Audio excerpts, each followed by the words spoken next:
time for us to get between the pages and welcome Dr. Shawn-Naphtali Sobers, a British Barbadian author who wrote a book called Black Everyday Lives, Material Culture and Narrative, Tings in the House. Good morning, Dr. Sobers. Welcome. Good morning. Good morning. Thanks for having me on. And it's Well, sunny here in England, actually. It's interesting to hear it's drizzly in Barbados. It's sunny here for a change. well, it's still sunny too.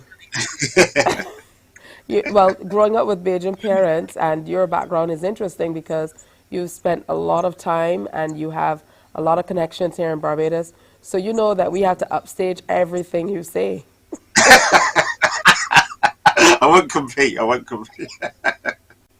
All right, well, it's wonderful to hear that some sunshine is peeking out in England. Now, these days, you are a professor at the University of the West of England in Bristol, but your early days are very, very interesting, growing up to Barbadian parents who, of course, were immigrants and who are Windrush migrants.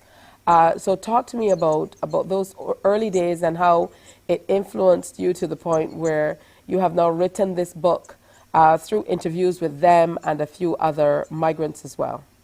Yeah. So, yeah, both my parents are Bajan. My dad came over to England in 1960.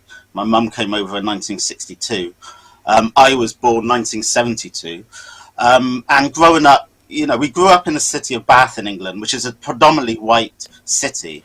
But growing up, we had strong connections with our family and friends, my parents' family and friends from Barbados and other Caribbean islands as well. So I grew up very connected with my Caribbean roots and visited Barbados regularly. And what I became interested in, you know, growing up, was that the houses that we visited, you know, with my sister, growing to see my parents' friends, there were certain objects that were in many of the houses, you know, the souvenirs in the front room, the Last Supper painting, the Dutch pot, the sewing machine. You know, there are certain objects that no matter where we went, is in Bath, London, you know, Leicester, you know, there are certain objects you saw and they carried them with pride, the radiogram as well in the front room. So I became interested in how these objects start to carry stories, start to carry memories, you know, the photo wall, for example, of the family photographs. And when you grow up in a house, you kind of take these objects for granted. You don't really ask questions of them. But now that generation are in their 80s, 90s, and, you know, sadly passing away. And we're being inherited with these objects that actually, what do we know about these objects? So I wanted to get into those objects and tell the story and explore the kind of the wider significance.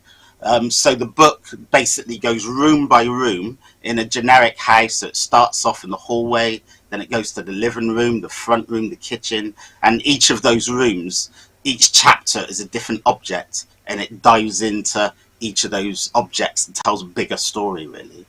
And the story doesn't just stop with, you know, them coming over the 1960s, or even with Barbados. There's stories that go back, you know, to slavery days and pre-slavery days, right up to the present day. So it's a real way of kind of connecting the past and present and seeing how relevant it is.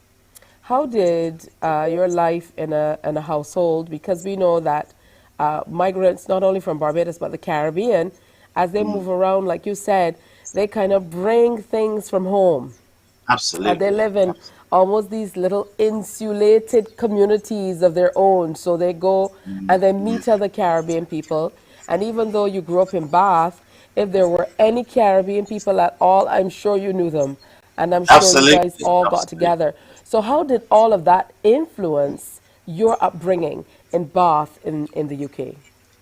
Well, I think there's these little things that connect you with your culture, you know, and like I say, there's things that you take for granted. So the bigger things that would connect me to my culture were things like, you know, music or Rastafari or, you know, hair, dreadlocks, these kind of things. But the things wasn't thinking about when I was a teenager were the little things like the sewing machine or the Dutch pot, you know, and they're the things that I kind of appreciated now that I'm older.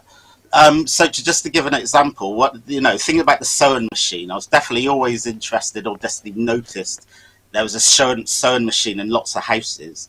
So for the book, I interviewed my mum, as well as a group called BEMSCA, which is the Bath Ethnic Minority Senior Citizens Association of elders, from other Caribbean islands as well, of that generation.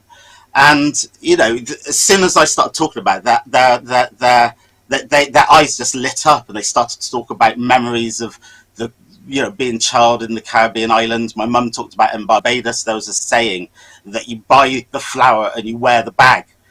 How you would buy the bag of flour from the store, but then you would bleach the bag, the cloth bag that the flour comes in, and then you'll end up making, their parents would end up making clothes out of it, either to go to school or to play in, things like that. And then growing up, there was definitely a trend of particularly, girl children to be expected to sew, to make curtains and things like this, even if it wasn't a profession. But then coming over to England, interviewed then other people, how they continued to sew for people, or worked in machine factories or things like this, even if they had ambitions to do other things, to be a teacher or a nurse and those kind of things. But there was definitely this kind of make, do and mend kind of culture of doing it for yourself and being self-sufficient. And that idea of being self-sufficient is a trend that continues across lots of the different stories, really.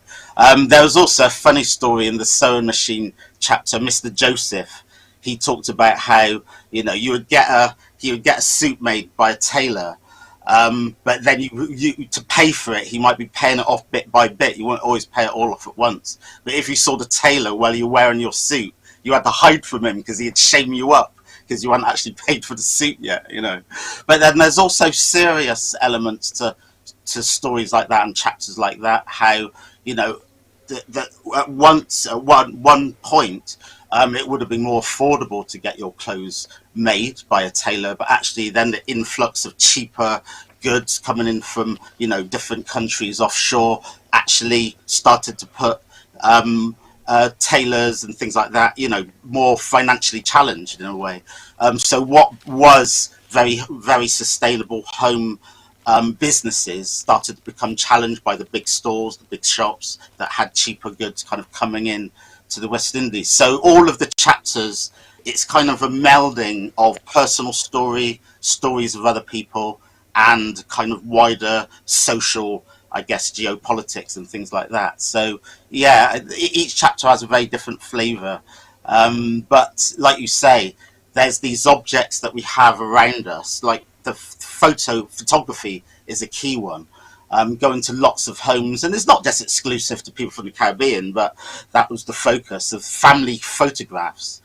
And we would have them on our mantelpieces. In my own house, my mum made a big kind of collage of family photographs above the fireplace. And we become familiar with these photographs and we grow up with them. But it's not until we ask questions of them that we start to dive deeper. And I interviewed a Jamaican family, my friend Nadia from Jamaica, and she, on her mantelpiece, there was a photograph of her mum, done in a studio, all professional. So she asked me to recreate the photograph, because I'm a photographer as well. And then I asked her to interview her mum about that photograph. And it is only when she asked her mum about the original photograph, she found out that her mum was pregnant with her when that photograph was taken, and she would never have known that unless she asked the question, So, like I say, there's all these things that we take for granted that in our family homes that are not in museums, and they're not seen or thought about as these important objects. But we would go to a museum and go, oh wow, look at that. But we're not doing the same in our own front rooms, or our own living rooms. And actually, there's hugely significant objects just in our everyday lives. Well, that we I know think that older Caribbean people never volunteer information. So you're right when you say she Exactly. never would have known if she didn't ask, and she's lucky that she found out when she, Absolutely. the way she did. All right, are there any of these items in the Tings from the House series that became conversation pieces for you? I would imagine having friends over, and as a young man growing up in Bath in England as a part of a black minority, quite a few things in the house must have become conversation pieces, because I know a lot of migrants and first and second generation children of migrants. You know, what I hear from them is they were like the oddballs in the neighborhood because of the customs and the Absolutely. culture and the things that were done. Even things like taking off your shoes at the door. Mm-hmm. You know, other children in the neighborhood found them pretty peculiar. Yeah, yeah, yeah, definitely. I mean, the one that's springing to mind, I guess, is the souvenirs and the ornaments in the front room. You know, this often not in our house, to be honest, but in many houses, the armchairs had the plastic still on them. We had the plastic taken off, but we did have a lot of souvenirs and a lot of ornaments. And growing up, I would hate these ornaments. You know, they'd get in the way when I'm trying to play. I'd be knocking them over, my mum telling me off. So, but for that chapter, I kind of looked at, okay, you know, these objects and these souvenirs, they've been collected over time, and when you look at them, some of them have got the name of Barbados on them because they're souvenirs, so they're you know, they're like tourist items. But then they've got New York and Weymouth and Cornwall, you know, other places that I know my mum and dad, some of them have been to those places, some of them haven't been to those places, but they collected them from their friends and whoever went to these places. So I started to appreciate, actually, when, you know, this generation have come over to a new country, you know, often at the age of 21, very young, just alone, but they've had to adapt to a different community, a different culture, a different way of life. And when you see this a massive ornaments and souvenirs that have been collected over, you know, 50 years or so, they are a visible representation of this adaptation, this sort of assimilation that's been going on. These little quirky objects, these Edwardian, you know, souvenirs and things like that. You know, so you know, like I say, as you rightly said, you know, growing up, you know, coming your friends coming into the house and seeing all these ornaments, they'd be like, "Wow, what's all these things?" You know, and Yeah. I'll be just like, "Oh, don't worry about it." But I now, later in life, really appreciate what the meaning of those objects are and what they meant for that generation as well. Yeah, Really, it's also a piece of home. It's also a piece of home. absolutely, So I want to thank you absolutely. so much, Dr. Shawn-Naphtali Sobers. And we definitely need to delve more into this book, British Barbadian author Dr. Shawn-Naphtali's book, Black Everyday Lives, Material Culture and Narrative.